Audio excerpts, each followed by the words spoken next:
Welcome everyone. Today we'll be discussing John Rosser, leader of British Columbia's Conservative Party's proposed policy regarding his extensive mining exploration if elected.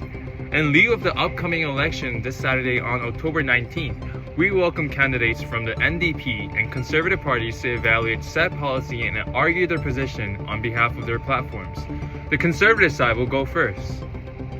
This proposed project has three main components, the first being the reduced complexity of the permit approval process.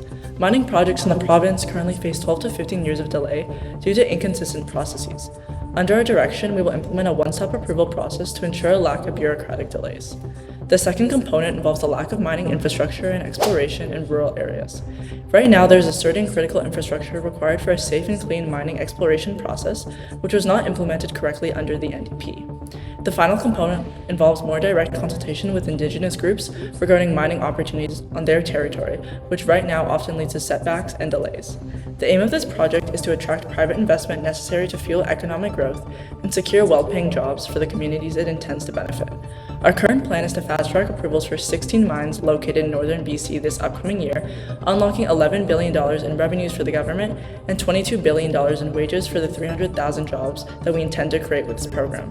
It would also wipe out the provincial deficit, which is currently estimated at $9 billion.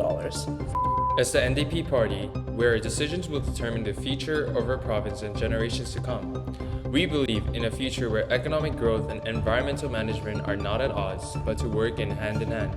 Our goal is to unlock the full potential of BC's rich natural resources, mainly focusing on mining and energy, while also ensuring that the industry is sustainable and beneficial for all citizens in our province. We need to streamline the approval process to remain competitive. However, this does not necessarily mean sacrificing environmental protections or Indigenous partnership. We believe in responsible growth that balances job creation and long-term sustainability. We need forward-thinking policies, investments in renewables, and the flexibility to adapt to changing energy demands. Under the NDP party, we will create a future where both our economy and environment thrive together. To refute the NDP's argument, the Conservative Party has created numerous environmental policies aimed at internalizing the negative externalities associated with these mining projects. Given the high level of information asymmetry associated with mining opportunities, we aim to invest in transparent and honest communication so consumers feel confident in paying the green premium, or rather the increased taxes for the initiatives offered alongside our policy.